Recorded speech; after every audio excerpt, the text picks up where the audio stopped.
Peeps, how we all doing? Good, I hope. What a glorious day, eh? Absolutely beautiful out here. I don't know what it's like in the rest of the country, but Leicestershire is looking good at the minute. Good afternoon, how we doing?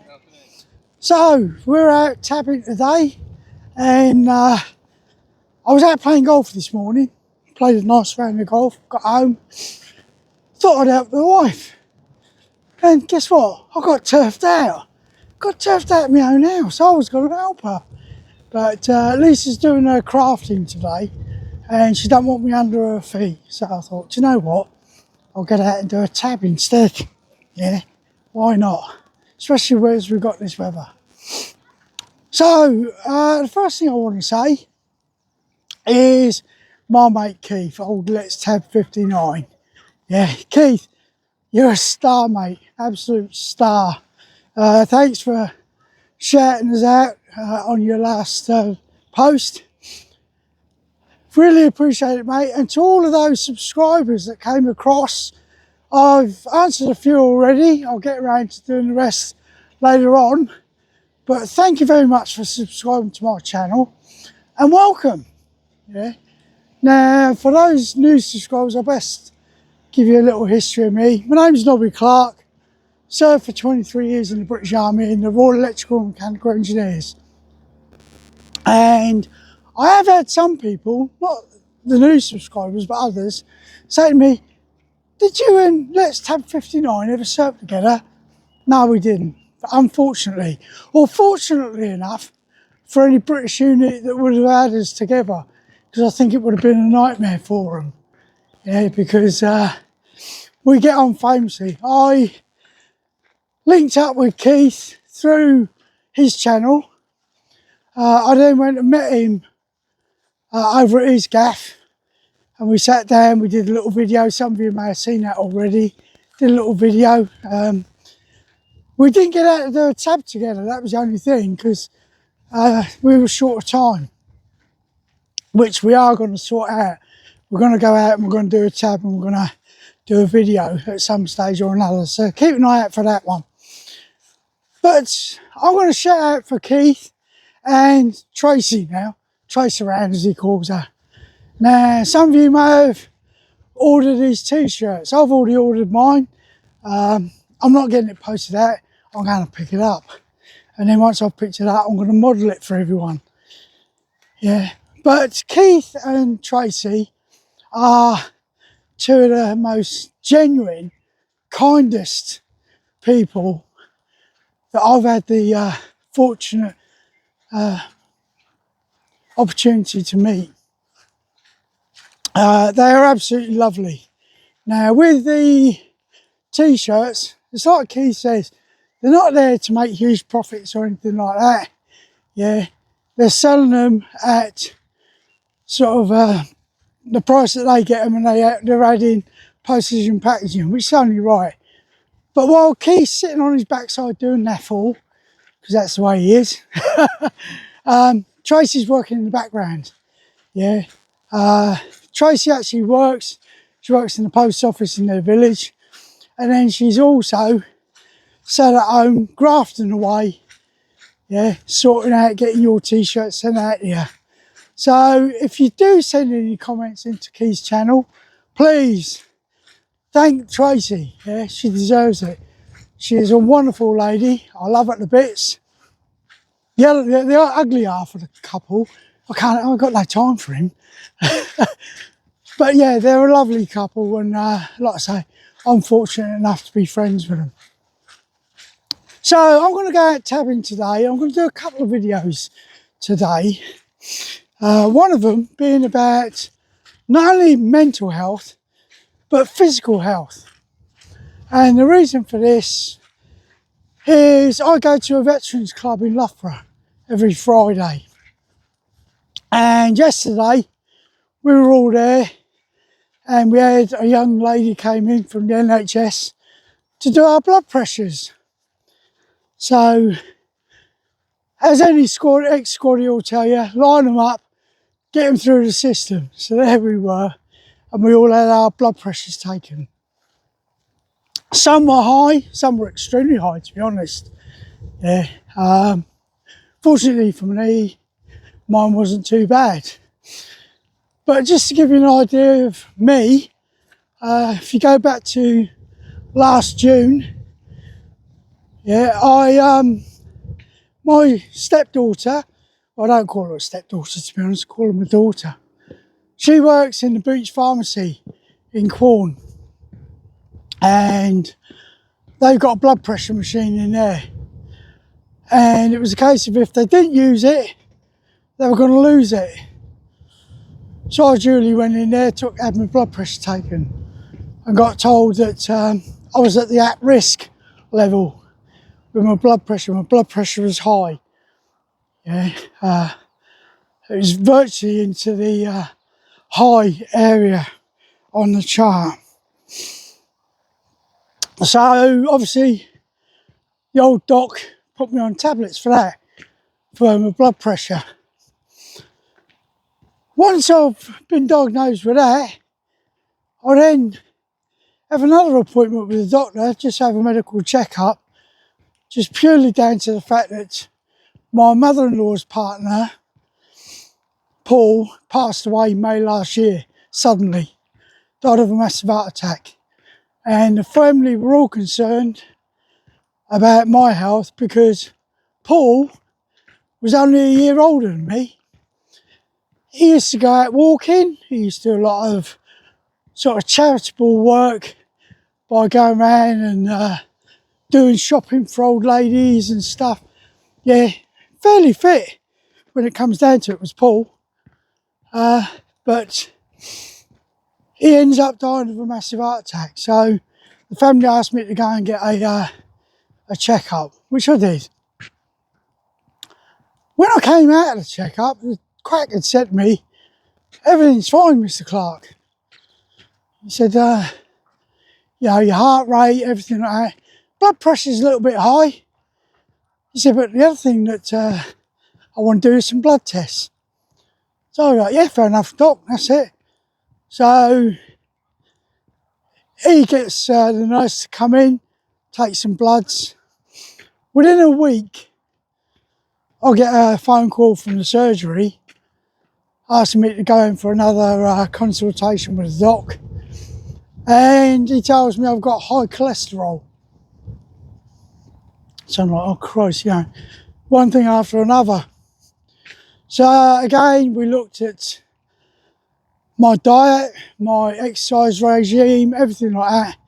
And he said to me, well, we'll work on that by putting you on some medication for your cholesterol. And I'm on a thing called metformin for my cholesterol. And funnily enough, last week I had a phone call from the nurse, yeah, to say that my latest blood test shows that my cholesterol level has dropped considerably. So that's good.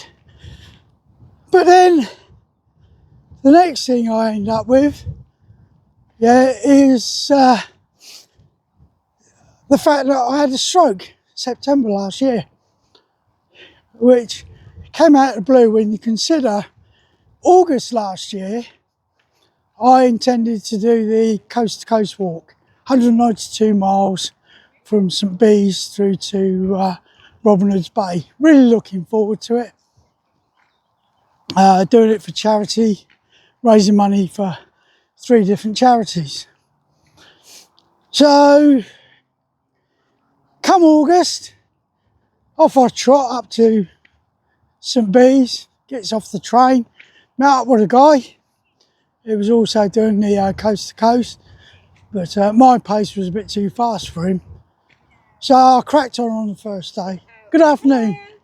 I cracked on the first day and it was beautiful. But the thing was, it was a bit too hot. Yeah, so I was intending doing 20 miles in the day.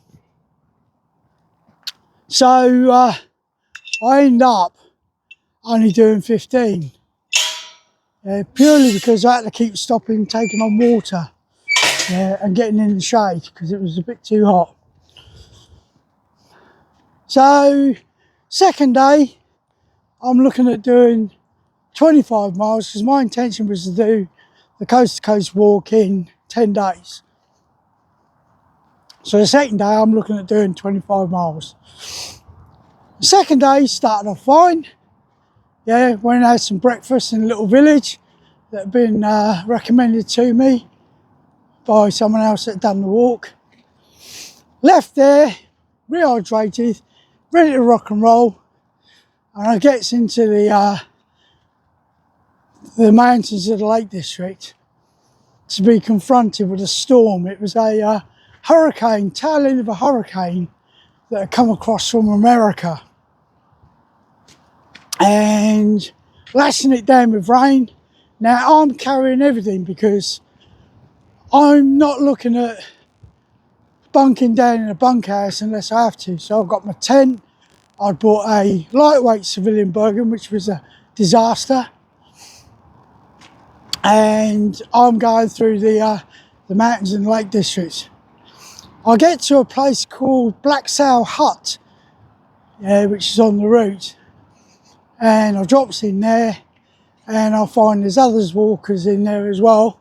Two lads that I've met when I was having breakfast, and they were saying about how their phones had died with the rain and everything that was lashing down on us. So I cracked on from there. I was heading out to a place called Rosthwaite. Whilst I'm tabbing along, I come across three people that are out on the mountains, totally unprepared. They'd gone out in the morning, no waterproofs, nothing. And they were lost. So I ended up rescuing those three people off the mountain. Well, let me just get through this gate. So like I say, I rescued those. I ended up getting rescued from the hotel that I ended up having to go to because I just had to abandon the walk by my mate Lionel. Lionel's my best mate. I was best man at his wedding. So I was extremely disappointed about that, which people that saw the video when I did the update said you can see the disappointment on my face. And I was, because I wanted to do this coast to coast walk. It's one of those things on my box to tick. So I never thought anything more of it. It was going to be a case of abandon it now for safety reasons and come back to it later on. Now, some of you may not know, I actually work part-time for DP World Tour. That's the golf people, for the TV. Been doing it for 25 years. I've worked with the BBC, Sky Sports, NBC TV from America. And now we come under the umbrella with DP World Tour. So I went to the British Masters at the Belfry, which isn't far from my home. I live in Leicestershire, it's over in Birmingham. It used to take me about 20 minutes to drive to the course. And on the Sunday, final Sunday of the British Masters, I went to go and join my match. So I join up with them, get my notebook out of my bag, put it in my hand, and the notebook falls out of my hand. So I thought it was just me being clumsy. But as we go around during the day, I notice I'm struggling to grip anything with my left hand. Now, I'll be honest with you, I thought I'd done something like trapped a nerve or something like that.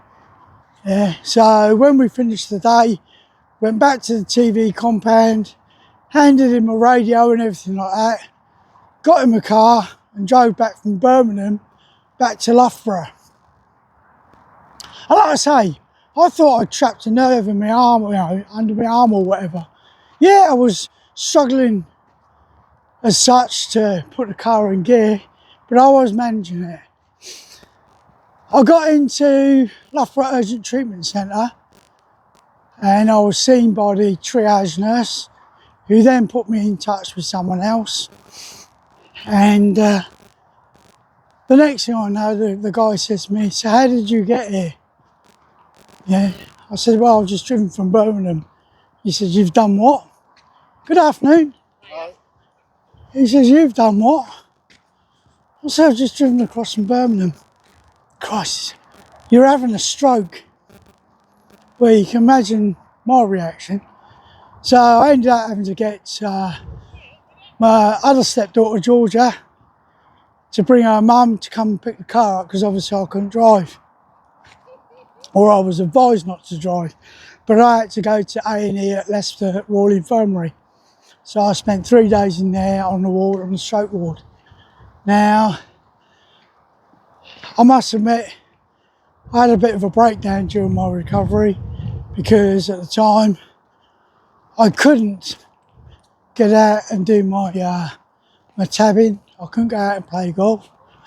I couldn't even play my guitar because I couldn't manipulate my fingers. "Good afternoon." So I couldn't even manipulate my fingers to be able to play my guitar. And as anyone will tell you, young Nobs is an active guy. And it did do me in a bit. I do suffer with PTSD, so I was struggling. But during my recovery, I ended up getting in touch with the Stroke Association, through the nurses that were coming around to my house. And I ended up on an online forum with a lot of the stroke survivors. And when I looked at it, what happened to other people and how they were, I realised I was extremely lucky. So where's this all going, I can hear you say? Well, peeps, what I'm going to say to you is, if you feel that there's anything wrong, please go and see the quack. Don't leave it. Don't think, "Oh, it'll pass." Go and see the quack. Because especially with a stroke, it's a case of time matters. It really does matter. So things like your blood pressure, pop into your local pharmacy. Most pharmacies nowadays have got a blood pressure machine. It's free. You don't have to pay for it or anything like that. You can go in there and get your blood pressure checked. And then if it means that you've got to go and see the doc because your blood pressure is too high, then I would strongly suggest that's what you do. Now, I know a load of you will turn around and say, "You ever tried getting a doctor's appointment?" Yeah, tell me about it. We're all in the same boat. Good afternoon, sir. We're all in the same boat, aren't we? You phone up the surgery nowadays, and you're lucky if you get through before they filled out all the appointments. But I would strongly advise that you keep going and get yourself checked over. Also, have a quick look at the Stroke Association's website. It will give you all the details of what to look for, on a general stroke. Now, I didn't have the symptoms or the signs for what they were saying on the Stroke Association website, which is the general signs: slurred speech, your face dropping, things like this. But like I say, I strongly advise, if you feel that you need to go and see the doctor, keep badgering them, get yourself an appointment.